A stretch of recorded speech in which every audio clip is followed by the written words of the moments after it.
di mahanap sa lupa ang pag-asa.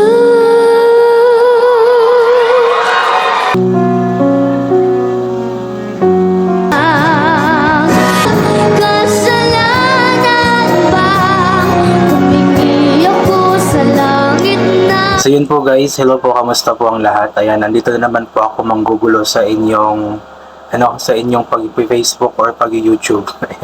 So in this video po is pagbibigyan po natin ng pansin yung mga magulang po ni Mac or Mark Anthony Punay ng The Voice Kids para sa Grand Finals performance niya. Kasi sa lahat-lahat ng mga sumusuporta ni Mac, ang kanyang mga magulang po ang pinaka number one talaga na sumusuporta at sobrang proud na proud sa kanyang naabot or sa kanyang achievement, even though hindi man siya nanalo, hindi man siya na grand champion sa The Voice Kids 2024, ay alam ko na sobrang proud po ang mga magulang ni Mac dahil nga hindi biro na makaabot sa grand finals po ng The Voice Kids. And imagine guys, inuulit-ulit ko ito, ang The Voice Kids po ay ang pinakaunang contest na sinalihan ni Mac. So sabi nga niya ng kanyang mama no, nakachat ko na kahit na contest sa barangay or doon sa kanilang lugar ay hindi pa nakasali si Mac. At yung The Voice Kids po ang pinakauna ng nasalihan. At imagine guys, pinakauna pero nag-grand finalist kaagad siya. Ibig sabihin is napakagaling talaga niya. At kitang-kita po natin sa mga mata na mga magulang ni Mac habang kumakanta nga po si Mac, yung sobrang proud talaga sila, especially ang kanyang papa. Ang kanyang mama naman is nagdadasal. Ganoon po talaga ang mga magulang, even though kinakabahan sila, alam ko na sobrang proud talaga sila sa naging performance ni Mac kasi wala nang sasaya pa sa puso nila ang makita ang kanilang anak sa stage na kumakanta tapos maraming humahanga. Kasi hindi yun basta-basta, hindi yun normal na nangyayari sa isang bata, sa isang singer na magkaroon ng opportunity na makakanta po sa harap ng camera, nakikita sa buong mundo, nakikita sa TV, maraming sumusuporta, maraming pumapalakpak. Hindi po yun ganun kadali. Kaya alam kong sobrang proud po ang mga magulang ni Mac sa kanya. Kaya above all, ang dapat po nating, or maliban, aside kay Mac na kinocongratulate natin sa kanyang napakagandang performance all throughout sa The Voice journey niya, i-congratulate din po natin ang kanyang mga magulang, si Ma'am Flores at saka si Sir Henry at ang kanyang buong pamilya, dahil nga po sa kanilang walang sawang suporta kay Mac.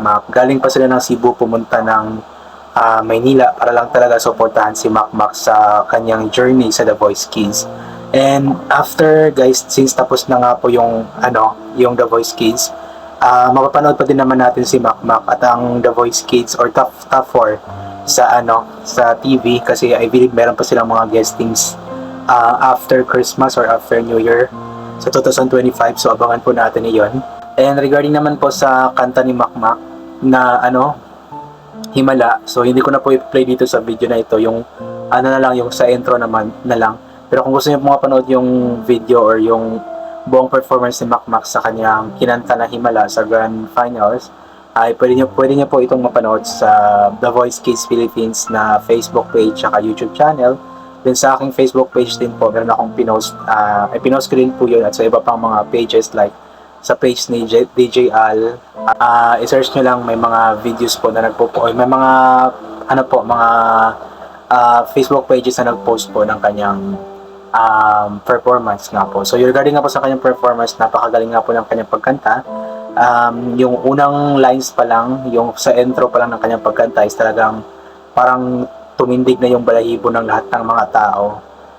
Nung una ko nga po narinig yung pagkanta ni Mac nung practice pa lang niya, kasi ipinakita sa akin ng kanyang mama, is talagang napawaw na ako, is naiyak talaga ako kaagad, kasi napakaganda talaga ng pagkanta ni Mac at galing talaga ito sa kanyang puso. Kaya ayun, congrats pa rin Mac, kahit hindi ka man nanalo, kahit hindi ka man na grand champion, ay sobrang proud pa rin kami sa iyo, especially ako na sumusuporta talaga sa iyo. Sobrang proud ako kasi nga naabot mo ito sa pagkatapos mo lang mag-viral mga ilang months na ang nakalipas, tapos sumali ka kaagad sa The Voice Kids, then yun, nag-grand finalist ka agad. So di ba, sa lahat yata ng mga sumali, si Mac lamang yung walang experience sa mga contest siguro, sa aking pagkakalam lang Tapos ayun, grand finalist kaagad.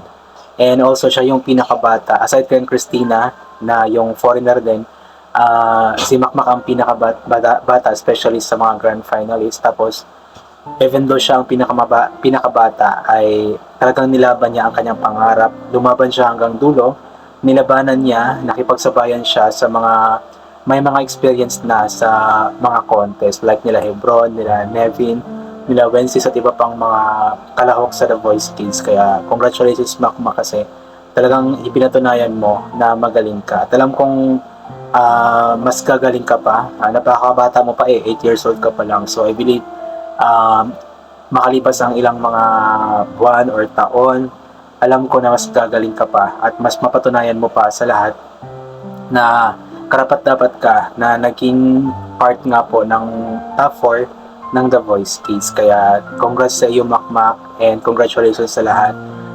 Lahat naman sila magagaling.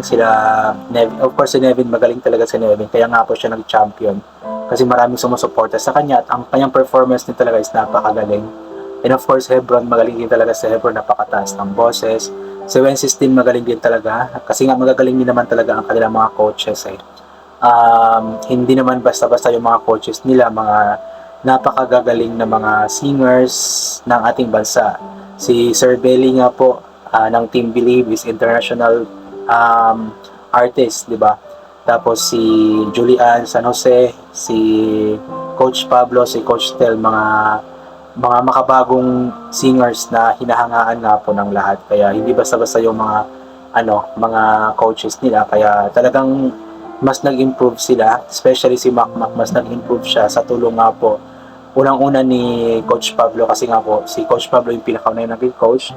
However, dahil nga po sa kanilang battle rounds ay mas pinili nga po ni Coach Pablo si Nevin, which is okay lang din naman kasi sinalo naman ni Coach Julie si Makmak sa sa battle rounds at nag-steal nga po siya para kay Makmak. Kaya napunta nga po si Makmak kay Coach Julie.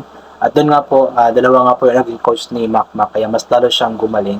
At alam ko ngayon na tapos na ang The Voice, mas lalo pa siyang gagaling. Abangan po natin yung kanilang mga ganap sa mga guestings nila, and hoping na sana makarating sila dito sa Davao. I believe meron silang mga ganoon, yung mga small tours, worldwide tours, ganoon. Pero hindi ko alam kung kailan yung punta nila dito sa Davao. Abangan ko na lang. Nang sa ganun is makita ko sila, mapanood ng personal at ma-meet ng personal sila, especially si Mac.